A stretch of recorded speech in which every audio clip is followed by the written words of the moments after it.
Hi, I'm Greg Parsley, as Andrew said, Superintendent of the Vincennes Community School Corporation. I think this is my 14th year as the superintendent.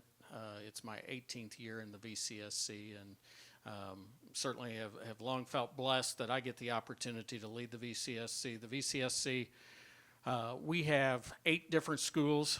Most of you are fully aware of probably what are 6 of them, the 4 elementaries, the middle school and the high school, but the 2 schools that tend to kind of be a little more on the unique side, Little Alice Learning Center, where we service 3 and 4-year-olds, and then on Washington Avenue, and I said this probably a year ago, a lot of people don't always know the work that we do out of the WLA building, but that's the Washington Learning Academy. It's our alternative ed. It's also really, and it is a second high school for us within the Vincennes Community School Corporation, as those kids, when they graduate from that building, and we've sent about 100 kids out of there, they graduate as Washington Learning Academy Panthers.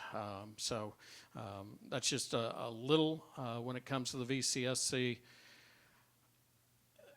Some just general notes with things that are going on within the VCSC. We're amidst what really is a 4-phase, 4-year remodel primarily to the high school. It's about a $40 million project.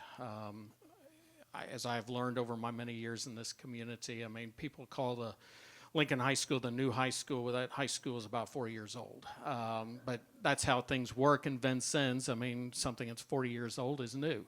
And so it's undergoing a significant remodel, a lot of things that most people won't even see. I mean, a lot of it's piping and things behind the scenes, but doors, hardware, and then there's also some work to athletic facilities, but we're also doing some other projects as amongst that $40 million.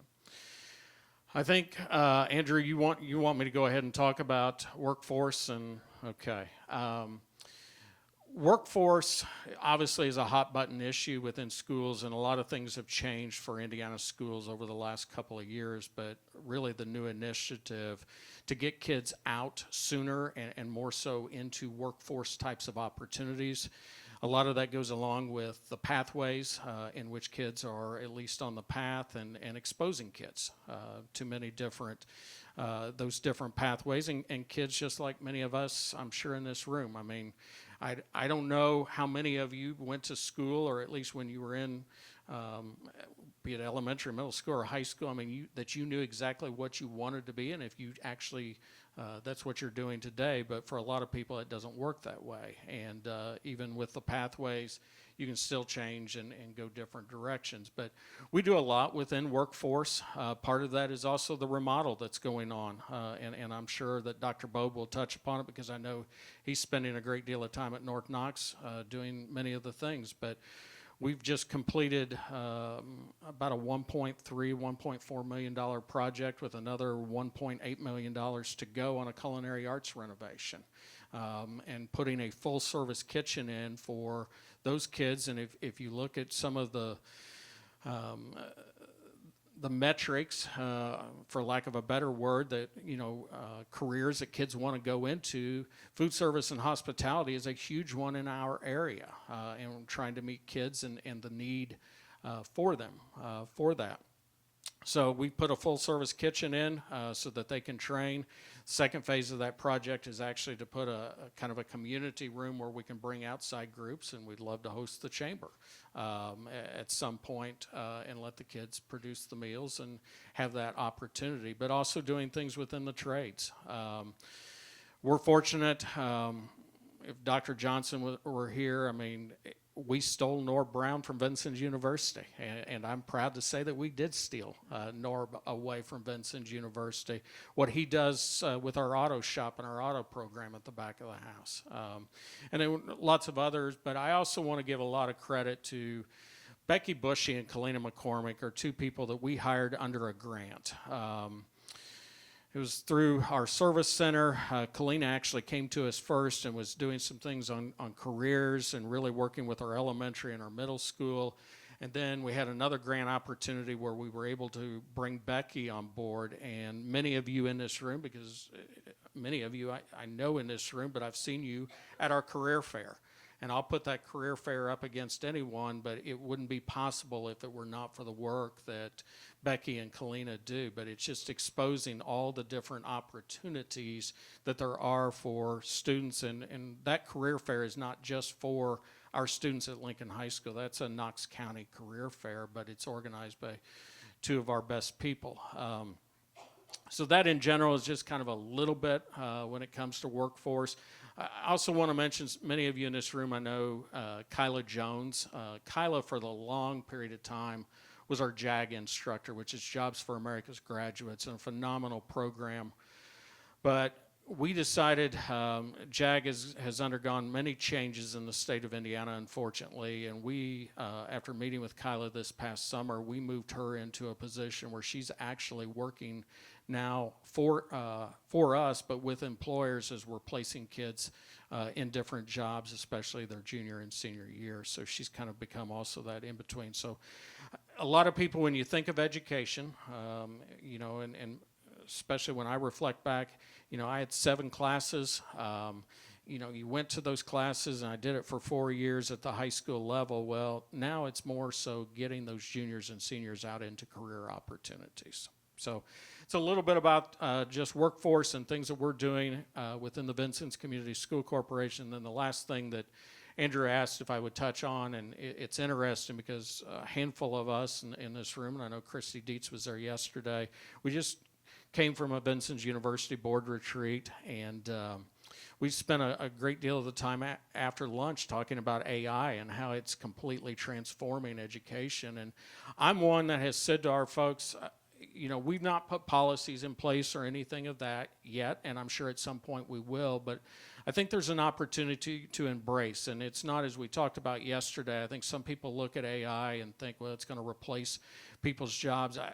I don't believe that, because I still think there's a huge critical thinking component that goes along with AI, and it's, you know, probably more so in how you do some of the prompts and the different, I mean, there's obviously a variety of different programs, but I think it's transformed us in the way that we do curriculum, because for a long period of time, textbooks have kind of gone by the wayside. And I know there's folks that would probably argue, and sometimes I argue, that we'd be better off to kind of go back to the old-fashioned way, but we're not going to go that direction. I mean, that's not where we're at as a society.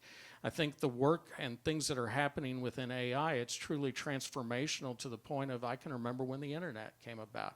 And I think that's the direction that AI is going, and it's, you have to embrace it, because, I mean, those folks who didn't embrace the internet, I mean, look at where we're at today.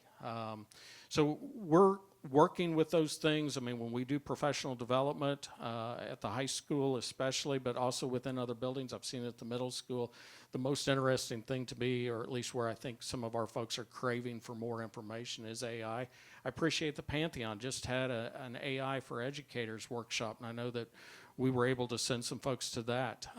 So I think plenty of opportunities, but I think if you want to throw the block walls up at it, then I'm afraid you'll get left behind when it comes to AI, and that's not the direction that we're certainly planning to go, or that we're going within the VCSC. So I think, Andrew, did I take care of what I was supposed to take? Okay, I got a thumbs up, so that's probably the only time I'll get a thumbs up today, so I think I did a good job. Questions? Do you want me to take questions now or wait till the end? That's good. Okay, hello everyone. A pleasure to be here today. I'm Jeff Cochran, Superintendent South Knox. The last 2 years during this day, I was fighting the flu last year and the year before. So this is my first chance to be here. And so a little bit about South Knox. We have 2 buildings, K through 6 at South Knox Elementary, and 7 through 12 at our middle high school. And we are currently at 1,157 students. We've seen a little bit of a drop, like so many corporations. And so some of the challenges there have to do with budget. One part of our budget, the biggest part of our budget, is the education fund. And so we've got some challenges to meet there. But I'm proud to be the superintendent at South Knox. We have so many great people. Our community is so supportive. They don't hesitate to reach out when they have concerns, and we try to address those things as they come up. But it's a very challenging environment in education overall right now. You know, we went through some tough negotiations with our teachers in the fall, and I had to look at all of them and explain to them about our insurance situation. Basically, we were going to have to double their premiums coming out of their paychecks. So you can imagine, I'm sure my face has been on some dartboards in some classrooms and some homes maybe with that, but we have to do, we have to just stay solvent. Just to touch a little bit on a couple things that Greg talked about, the career pathways and those things. I just was at a meeting yesterday with more of that conversation there in Huntingburg, and my background, I'm not going to bore you with that whole my life story, but I didn't get into this business till I was 42. Before that, I was a safety environmental manager for 3 different companies. Nobody throw anything at me. I was an OSHA guy at one point. And so my kind of heart, my background is in vocational ed, kind of an old term, but now it's career technical ed. And so at South Knox, before I got there, they had started to make a push a little bit down that way. And we have, I want to say it's 40% of our kids, 40% of our juniors and seniors leave at some point during the school day to do internships and work-based learning opportunities.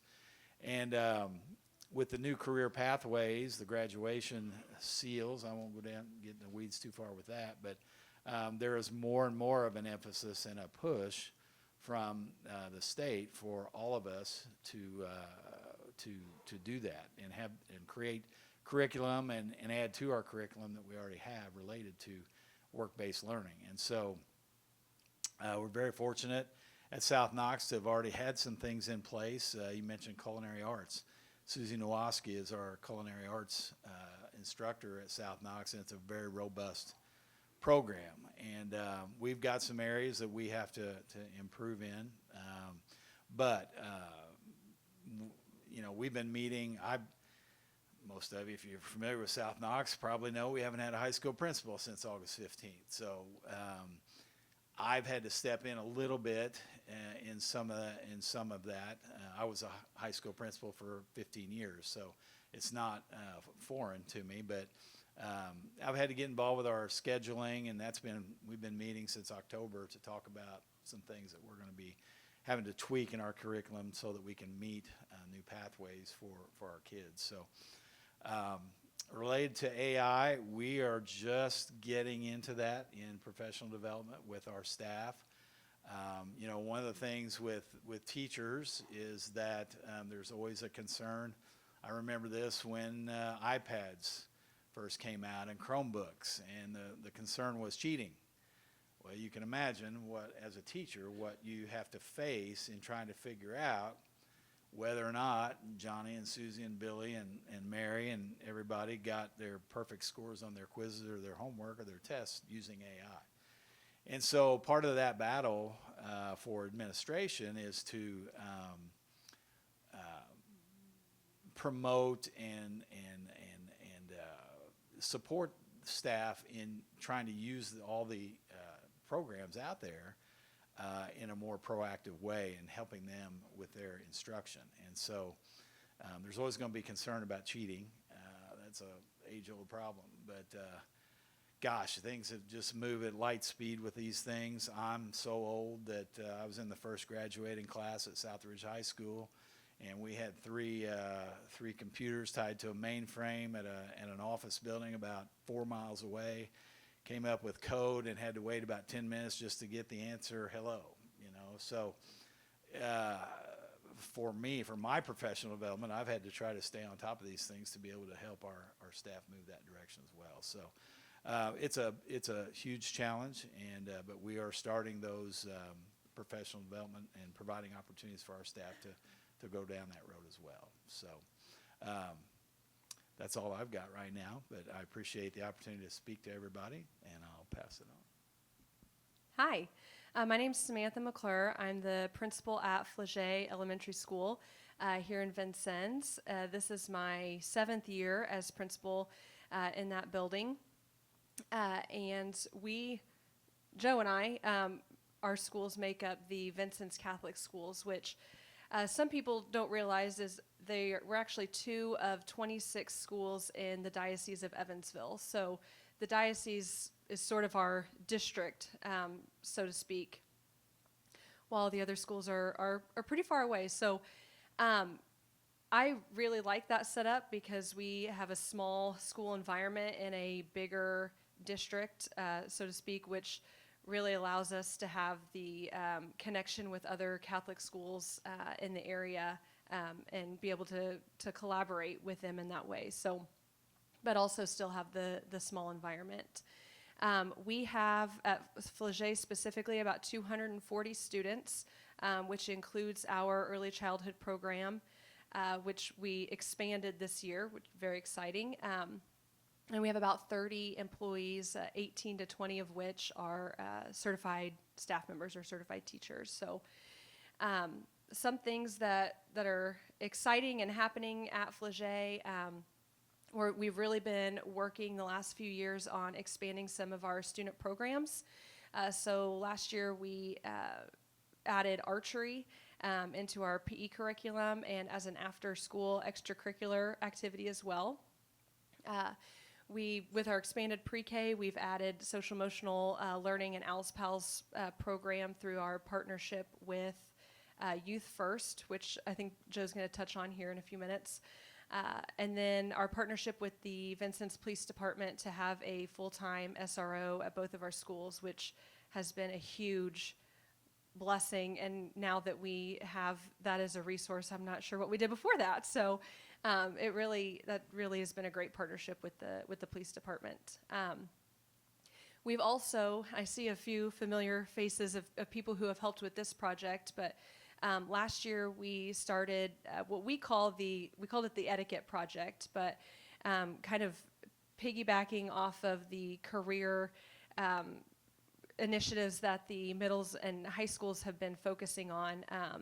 That's not as much of a requirement in the elementary school, so we've really been focusing on teaching students manners and character building and building those foundational skills like how to sit around at lunch and have a discussion with professionals or peers, eye contact, handshaking, things like that. So that included everything from manner of the week to we had a fancy day and an etiquette lunch where we taught students how to properly eat lunch with a group like we are today.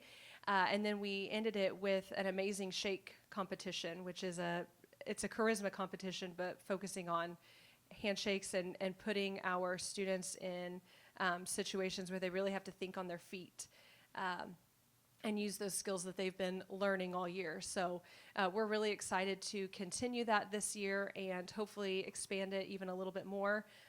It is a national competition. We haven't made it to the level where we're participating in the national level yet, but we're just kind of doing it with our own school. So another really exciting thing kind of in the private school sector is the school choice program in Indiana. You might have heard that it has recently gone universal, which means that the income requirement or the income guidelines have been eliminated. So that program is now eligible, or any Indiana resident is now eligible for that scholarship, which really opens up a lot of opportunity for the people or for the families in the state of Indiana. So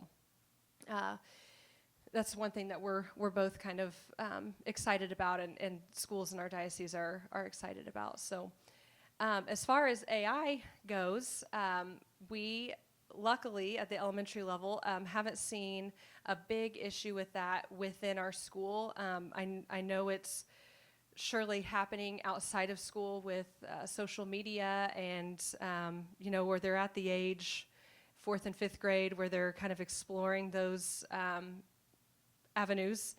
And so it's been a lot of education to our students about what is appropriate and what to look for and how to stay safe online and with AI. One way that we're sort of embracing AI In the Catholic school setting is through a site called Magisterium AI, which is like ChatGPT, but it derives all of its answers from the Bible and the United States Catholic Bishops' Conference. So our teachers have really been embracing that, specifically in religion class, and utilizing that because kids at that age have really great questions about life and religion, and so teaching them how to find answers to their questions as they're kind of exploring their faith in the world, and using resources that are trustworthy. Because you can't believe everything you read on the internet, especially with AI. So that's one way that we are embracing that. But did I miss anything? Okay, pass it on. Good afternoon. Joe Maoni. I'm the principal at Revay Middle High School. It's my first year. So second year back in Indiana. I grew up around Evansville area and went to college at Oakland City.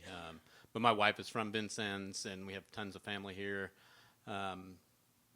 And couldn't wait to get back. As you get older, you appreciate family and having the opportunity to be around family.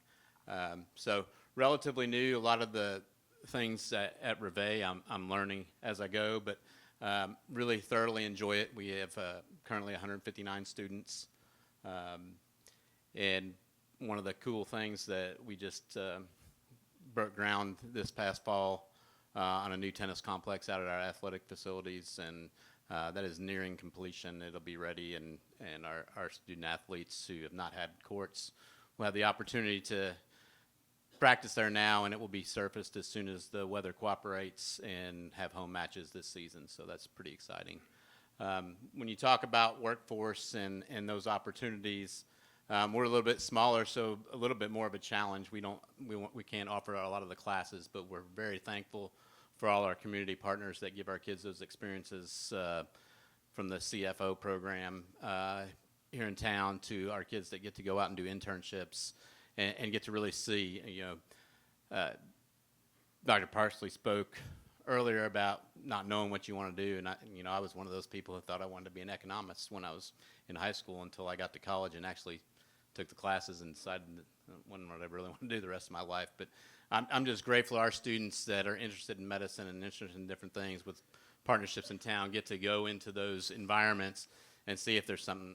I get to talk to a lot of our seniors every day, and they're like, well, that wasn't for me. And now, this point in the year, they're at a different internship, and it may be in law, and they're loving it. So those opportunities are awesome, and as things change with the pathways, especially for the incoming freshman class this year, we'll have to continue to lean on our community partners, and we do appreciate that tremendously. Our partnership with Earth First, I believe it started last year before I got there, but I spent a lot of time with them, and we applied for the grant, and that grant money helps pay for that and provides counseling service in school, but I'm taking advantage of some of the programs. So we're doing a tween program with our middle schooler and a teen program with our freshmen this year before the end of the year, which really helps help them deal with things that didn't exist. A lot of them didn't exist when I was growing up. A lot of things about social media and computer safety and online awareness, and then it delves into preventing substance abuse and helping them with the relationships and just a healthy lifestyle as almost teenagers and just newly teenagers. So it's going to be a great service, and we love that partnership. Think of what else. AI is something that we've been working on since probably the first couple of days of school. I had teachers with concerns about obviously the cheating aspect of it, and then on the other spectrum, our technology guy loves it and wants it to be in everything.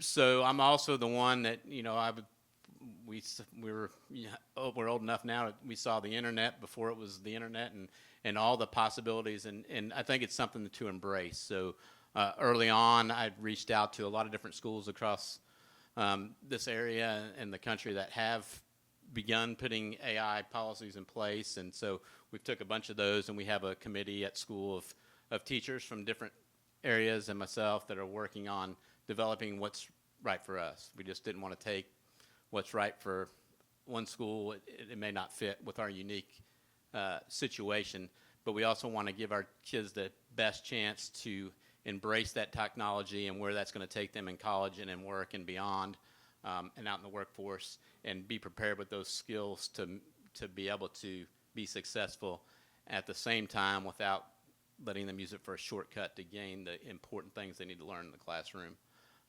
You know, a lot of technology is great, and that was kind of ramped up with when COVID hit and we were out of school, and, you know, we're a one-to-one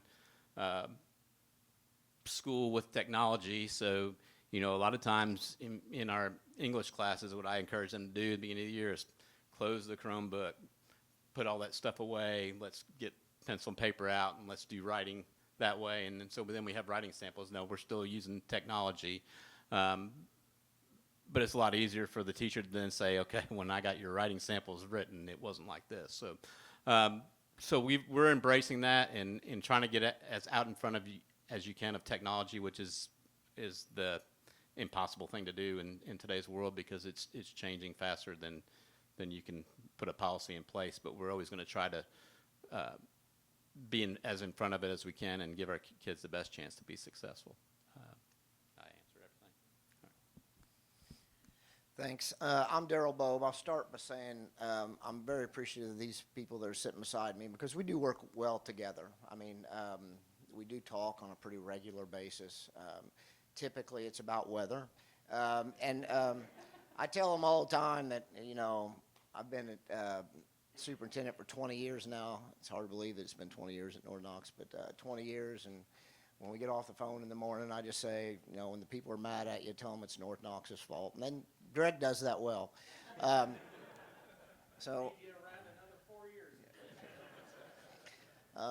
me tell you a little bit about myself.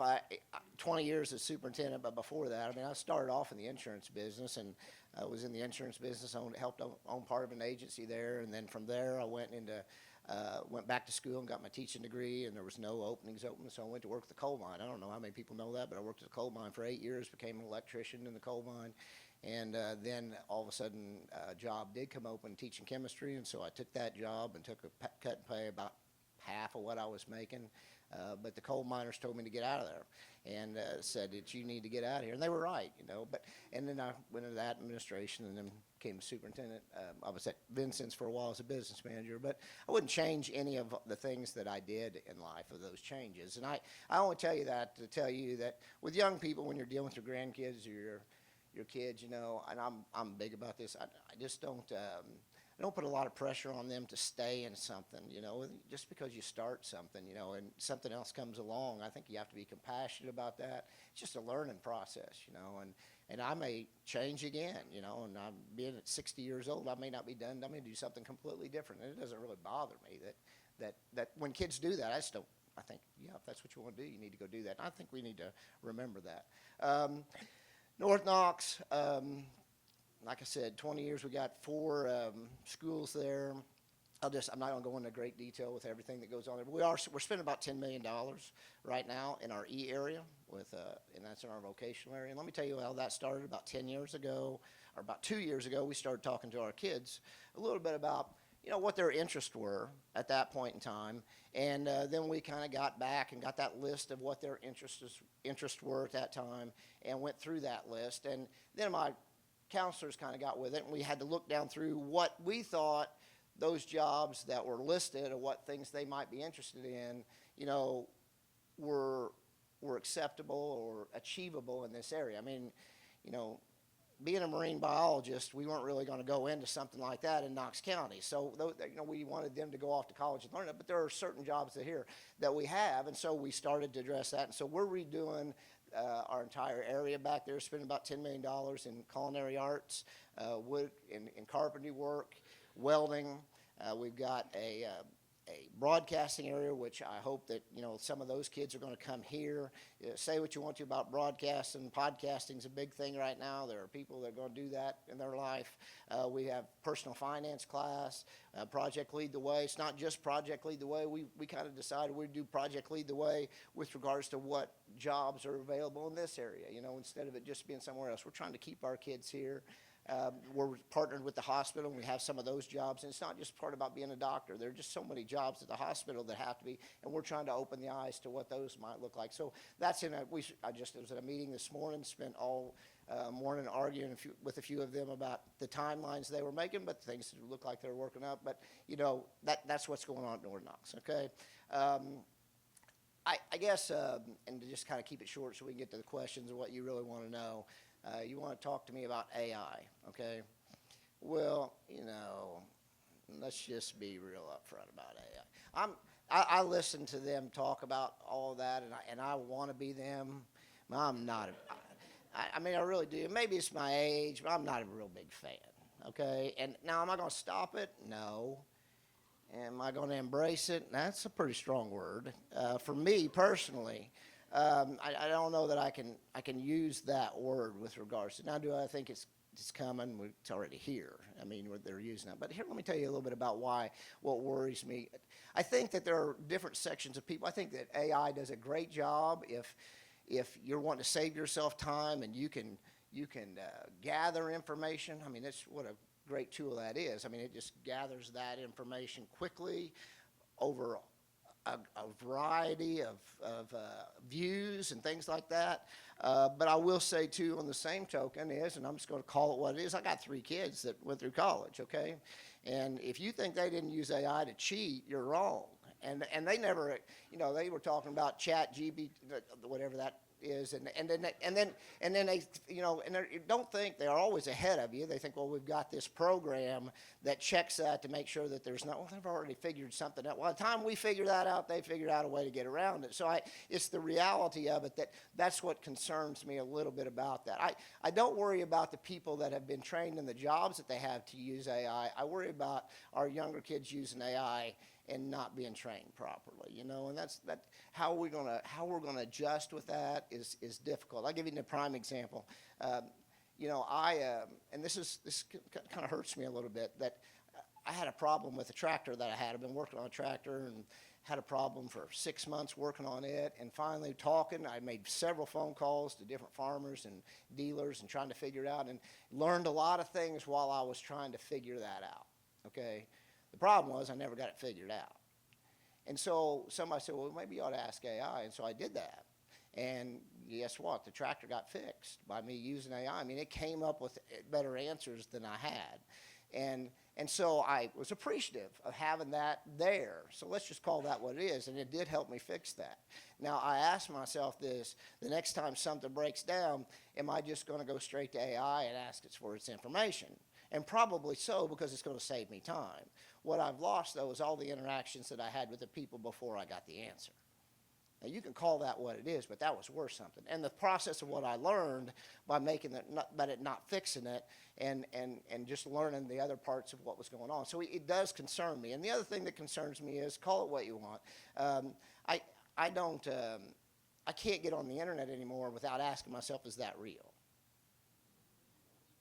Now, you just can't do it anymore. I don't care if it's, I pick up my phone sometimes, and is that really that person? I mean, it's so good. And then the other thing is that I think it just absolutely kills creativity. I mean, if you're a songwriter, you're in trouble, okay? If you're producing music, you're in trouble. Because there's just art, those types of things, because it can just do so much. So it's a concern to me, and I know that people say, well, you embrace it, it's the internet, and I agree, the internet moved on. But I look at myself and I said, are we a better community, are we a better society because of what happened with the internet? I don't know that we really are a better society. We know more information. I don't know that we're a better society by some of the things we've had. And in 10 years from now, what will that look like for AI? And will our society look better for that? Again, I'm not going to stop it, and I think we have to learn from it. But the word embrace with me, but I'm old, and the word embrace with me is probably not, I'm probably not ready to move into that category yet. So.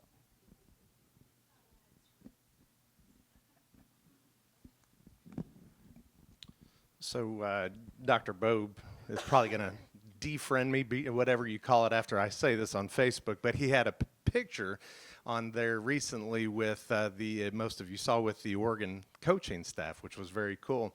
What was one of the first questions somebody asked you? Yeah, right. So thank you guys very much. We've got a few minutes to get a couple questions out here, and Mr. Cochran brought up health insurance, and having that discussion for, it was about to double if it didn't, and so it leads me to recruitment and retention. That's a hot topic for all of us in this room, business owners, education, anything. What are the biggest hurdles you face in attracting and keeping high quality educators? And how can, and I'm asking this because a lot of local business owners and managers and whatnot, but how can local business communities support these efforts? So if you don't mind, wherever the mic's at, if you can discuss how that is affecting your school system at this point. Biggest hurdles in recruiting? Yeah, my apologies. So what are the biggest hurdles you face in attracting and keeping high quality educators at this point? At least in our schools and at our level, we're always trying to stay competitive, like Mr. Cochran said, with our benefits package, and really getting the word out to our staff or to our future staff or candidates for that about the different type of Christ-centered environment that is present at the Vincennes Catholic Schools, and educating people who either are or are not Catholic about the differences in the environment of a religious or a parochial school versus a charter or public or other type of religious school with religious background. Just since we're on Catholic schools, I think, and you talked about community help, and we do a lot of fundraisers, and so we appreciate all the community that comes out to all of those fundraisers that we put on. And I will say we have really good insurance, so that's a help. And I've been in a lot of school districts, both public and private, and it's the best insurance I've ever had. So we'll say that, and it's very affordable. And both of us are working really hard with our student council and our finance committee to try to make our salaries as competitive we can possibly make. And I think it's really important that whether you're in a private school, a public school, a school of 3,000 or a school of 100, and you have the best building or the building that you have to piece together, your employees and your educators are the most important asset that you have in your school. So we got to strive to do whatever we can to recruit those people and keep them. Yeah, I probably need to fill in some blanks. It is a challenge in retention and attracting high-quality people in general, not just with teachers, but high-quality people. Very fortunate at South Knox for a long time, long before I got there, able to provide benefits at what I would say below market level to our people. And so the increases that we had to enact brought us a little more in line with what others around us have had to have done. And so, one of the things that we try to get across in interviewing folks, teachers in particular, are the intrinsic rewards that come with being in this business. Because the extrinsic rewards, money, benefits, they are what they are in this business. The intrinsic reward of working with kids and helping them grow and seeing them in certain situations go from a kid that you worked with I'll use high school, I'm a high school guy, freshman in high school, and you think, that kid's going nowhere by the time he goes through everything, he or she go through everything, and my gosh, they're graduating and they actually have a plan for a good career and a productive life. So That's something that we try to emphasize a little bit. We talk about those things in some interviews with folks, but right now the market. I mean, we are actively. I've got an insurance committee involving a lot of teachers and others in our corporation, and we are actively being pretty aggressive right now in meeting with folks and trying to find ourselves a little bit better situation if we can. But that attraction and retention and attracting high quality people is always a challenge, and that's something that I actually like that process. I like the interview process. I like going through and trying to find the right people for our positions. So anyway, and I will say I've got 3 grandsons who are all in the Catholic school system. I'm a public educator. My parents were public educators. I got brothers that are public educators. So we've had some interesting conversations because my grandsons benefit from great education in the Catholic school system. But then we also have to talk about vouchers, and that's a whole other topic we don't need to talk about here. But anyway, so I understand the role that these guys have, and my own family has benefited greatly from the Catholic school system. So.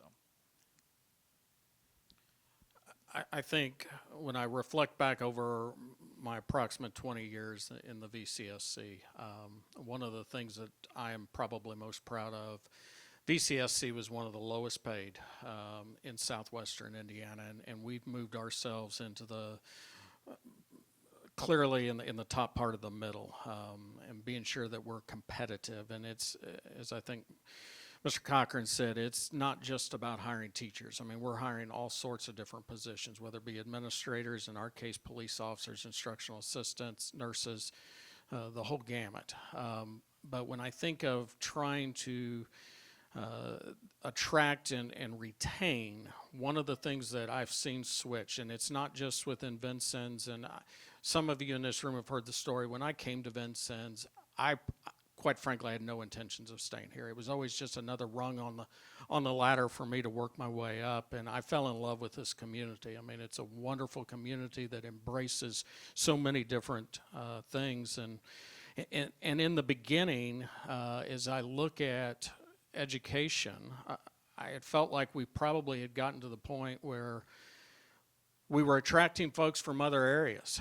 And what has changed so much, and especially over that 20 years, is we're having to pay very close attention to our young kids, and if they're going into school to be teachers or whatever it may be, so that we can be sure that we don't lose sight of them, so we can bring them right home and put them into those opportunities. Because I think some of the factors, and I hope things are changing, but one of the large factors that I have seen over my time in trying to attract and retain affordable housing is a huge issue in this community, and our teachers can't afford, even though while they're receiving more competitive pays or benefits, but when you have teachers that are living in the Evansville area or wherever else it may be, you're not going to hold on to them, chances are. So I know Vincennes and Knox County is doing some things to hopefully to change that. I certainly hope, because we have to have the affordable housing.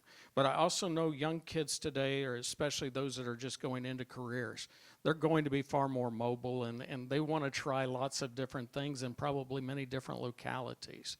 But I think if we can get people here and they can see our community and the community embraces them, that it's an opportunity that they'll hopefully want to stay, and that's what we are certainly starting to see more of. But I also would probably add, talk about affordable housing, but the quality of life indicators and some of the things that folks want. And I think this is a community that has so much to offer, but we just have to sometimes sell ourselves so that young people can see what they have, because once we get them here and they see, then generally they'll stay.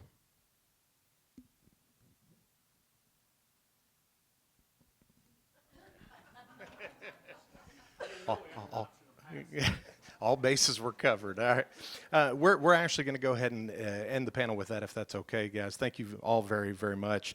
Thank you guys for joining us today at the Knox County Chamber of Commerce's annual State of Education.